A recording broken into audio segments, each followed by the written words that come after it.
ఈ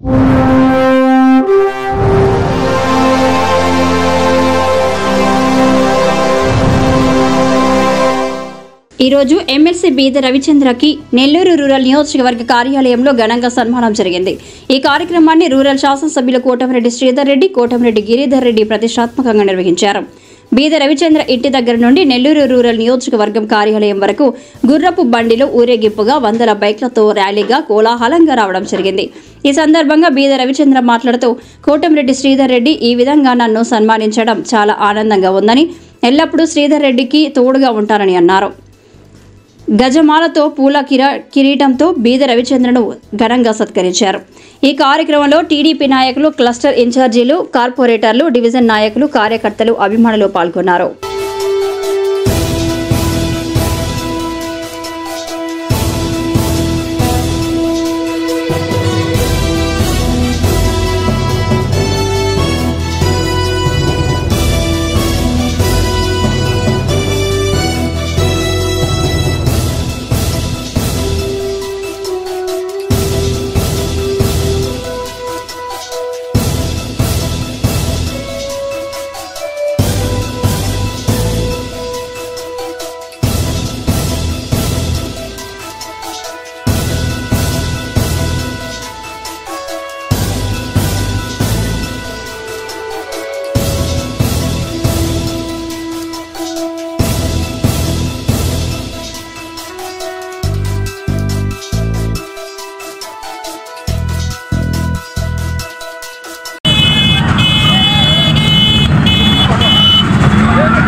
దయచేసి ఒక్క నిమిషం దయచేసి స్టేజ్ మీద వచ్చేసిన తర్వాత అందరూ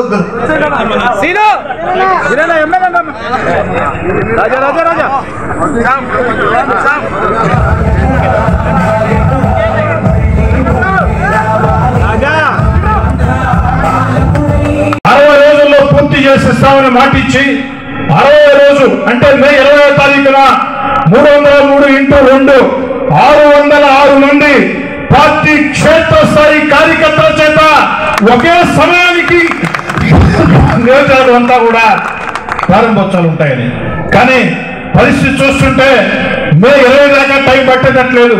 10 రోజుల ముందే ఆ కార్యక్రమం వచ్చే అవకాశం ఏర్పడతా ఉంది। ప్రతిరోజు కూడా అధికారుల్ని, కాంట్రాక్టర్ని సమన్వయం చేసుకుంటూ ఉండా, కానీ ఈ పనులు ఇంత వేగవంతంగా జరుగుతున్నాయంటే గొప్పతనం నాది కాదు, ప్రతి డివిజన్ లో, ప్రతి గ్రామంలో పార్టీ నాయకులు, కార్యకర్తలు దీన్ని ఒక సవాలుగా తీసుకొని కష్టపడుతుందని తెలియజేస్తారు। సవినయంగా నమస్కరిస్తూ 2 మాటలు చెప్పి ముగిస్తాను। బీద రవిచంద్ర గారికి ఎమ్మెల్సీ రావటం అంటే ఒక నికార్సైన విలువలకి, విశ్వసనీయతకి కట్టుబడ్డ ఒక నాయకుడికి పదవి వస్తే ఎలా ఉంటుందో దానికి అర్థం బీద రవిచంద్ర గారు। ఈ జిల్లాలో అనేక సంవత్సరాలుగా అనేక ఇబ్బందులు ఉన్నా ఎక్కడా లెక్క చేయకుండా, జెండా దించకుండా పార్టీ కష్టకాలంలో సైతం, తెలుగుదేశం పార్టీ ఇబ్బందులు ఉన్నప్పుడు సైతం తెలుగుదేశం పార్టీ జెండా ఈ నెల్లూరు జిల్లాలో రెపరెపలాడేదానికి తెలుగుదేశం పార్టీ కార్యకర్తలకి అండగా కొండగా నిలబడినటువంటి మేరు నగధీరుడు బీదా రవిచంద్రన్. వాస్తవం చెప్పాలంటే ఈరోజు రాజకీయాల్లో ఒకే పార్టీలో జీవితకాలం కొనసాగాలంటే కష్టమైన పరిస్థితి, మాకెవరికి కూడా సాధ్యం కాల. కానీ ఇబ్బందులు ఉన్నా, కష్టాలు ఉన్నా, నష్టాలు ఉన్నా ఎక్కడా తేడా లేకుండా జీవితకాలం తెలుగుదేశం పార్టీ కోసం ఈ నెల్లూరు జిల్లాలో త్యాగం చేసినటువంటి నాయకుల్లో బీదా రవిచంద్ర గారు ఒకరని నేను కాదు, 6 సంవత్సరాల పసిపిల్లవాడి దగ్గర నుంచి 60 ఏళ్ల దాకా వృద్ధుల దాకా ఎవరిని అడిగినా చెప్పే సమాధానం. అలాంటి రవణకి ఎమ్మెల్సీ రావటం, నేను 3వసారి ఎమ్మెల్యేగా గెలిస్తే ఎంత సంతోషపడ్డానో, తొలిసారి ఎమ్మెల్యే గెలిచినప్పుడు ఎంత సంతోషపడ్డానో, ఈరోజు రవణకి ఎమ్మెల్సీ రావడం పట్ల అంత సంతోషపడ్డా. ఎందుకంటే నాకు బీదా రవిచంద్ర గారంటే ప్రత్యేకమైన ఇష్టం. నేను వేరే పార్టీలో, వారొక పార్టీలో ఉన్నప్పుడు కూడా వారి హుందాతనం, పద్ధతి, మీడియా ముందు మాట్లాడే మాటలు, విలేకరుల సమావేశంలో మాట్లాడే మాటలు, కార్యకర్తల సభల్లో మాట్లాడే మాటలు ఎక్కడా కూడా హుందాయుతంగా వారు సాగించే హుందా రాజకీయాలు ఈ జిల్లాలో బీదా రవిచంద్ర గారిని ఆకాశానంత స్థాయిలో నిలబెట్టాయి. ఈ రాష్ట్ర ముఖ్యమంత్రి చంద్రబాబు నాయుడు గారు, లోకేష్ గారు తమ కుటుంబ సభ్యుడిగా బీదా రవిచంద్ర గారిని భావిస్తూ ఉన్నారు. ఒక్క చంద్రబాబు గారు, లోకేష్ గారే కాదు, తెలుగుదేశం పార్టీ కుటుంబ సభ్యులు అందరూ కూడా రవణ్ అంటే మా కుటుంబ సభ్యుడు అన్నంతగా ఇష్టపడతారు, ప్రేమిస్తారు. దానికి కారణం జీవితకాలం వారు చేసినటువంటి కష్టం అని చెప్తూ మనస్ఫూర్తిగా బీదా రవిచంద్ర గారిని అభినందిస్తూ, బీదా రవిచంద్ర గారి ఎమ్మెల్సీ నిర్ణయం ఈ జిల్లాలో తెలుగుదేశం పార్టీ కార్యకర్తలకి ఒక ఆత్మ విశ్వాసాన్ని కల్పించింది, సంతోషాన్ని ఇచ్చింది. ఇంత మంచి నిర్ణయం తీసుకున్న చంద్రబాబు నాయుడు గారికి, లోకేష్ గారికి, రాష్ట్ర పార్టీ అధ్యక్షుడు పల్లా శ్రీనివాసరావు గారికి సహకరించినటువంటి నేతలందరూ, ఆ అందరికీ నెల్లూరు రూరల్ నియోజకవర్గ పక్షాన, నెల్లూరు జిల్లా పక్షాన మనస్ఫూర్తిగా చేతులెత్తి ఓ శాసనసభ్యుడిగా ధన్యవాదాలు మాత్రం కూడా తెలియజేస్తున్నాను. ఈనాడు రవిచంద్ర గారికి ఎమ్మెల్సీతో కాకుండా మరింత ఉన్నత స్థానంలో బీదా రవిచంద్రను చూడాలని నా కోరిక. రవణ రాజకీయ ఎదుగుదల నా ఎదుగుదలగా ఓ సగటు కార్యకర్తగా నేను భావిస్తా. ఇక్కడ ఉన్నటువంటి వందలాది మంది కూడా భావిస్తారని చెప్పని సగర్వంగా తెలియచేస్తూ ఉన్న భవిష్యత్తులో బీదా రవిచంద్ర గారు మరింత ఉన్నత స్థానాలకు పోవాలని కూడా మనస్ఫూర్తి కోరుకుంటూ ఉన్నా. నా పెళ్లిలో కూడా సిగ్గుపడి ఉన్నాను. నేను ఎక్కడో కనుపూరు జాతరలో నుంచి ఇంటి దగ్గర దిగే శ్రీధర్ అన్న చేయి పట్టుకొని రథం ఎక్కించాడు. నాకు మామూలుగానే మొన్న ఎమ్మెల్సీ ఎంపిక అయిన తర్వాత వచ్చినప్పుడే కార్యక్రమాలు అది ఇదంటే ఏమి వద్దని పోయి పార్టీ ఆఫీస్లో కూర్చొని అందరితో, వచ్చిన వాళ్ళందరితో మాట్లాడి ఒక 2 గంటలు వచ్చేసాం. కానీ ఈరోజు మాత్రం అన్న రథం ఎక్కించి 4 గుర్రాలు ముందు పెట్టి కార్యక్రమానికి తీసుకొచ్చారు. దాంట్లో అదే చెప్పేదానికంటే దీనికంటే అది ఎక్కువగా అనిపించింది నాకు. ఏదేమైనప్పటికీ శ్రీధర్ అన్నతో 35 ఏళ్ల అనుబంధం. ఆయన బహుశా కాంగ్రెస్ పార్టీలో కూడా రాకముందు నుంచే ఏబీపీ నాయకుడిగా, తర్వాత ఆయన యువజన కాంగ్రెస్ రాజశేఖర రెడ్డి అభిమానిగా, వైఎస్ఆర్ కాంగ్రెస్ పార్టీ ఎప్పుడు ఎన్నికల్లో అనేక సందర్భాల్లో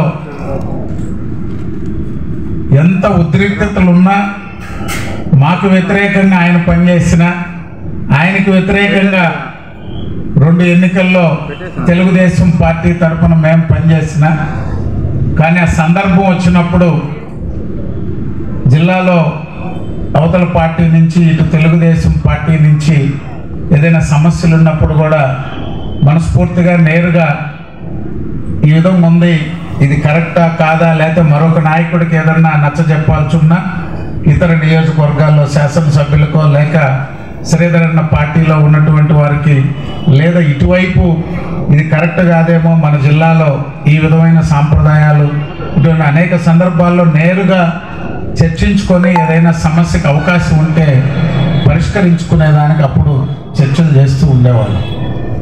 అదే లాస్ట్ టైం ఇక్కడే మిత్రుడు అజీజ్ గారి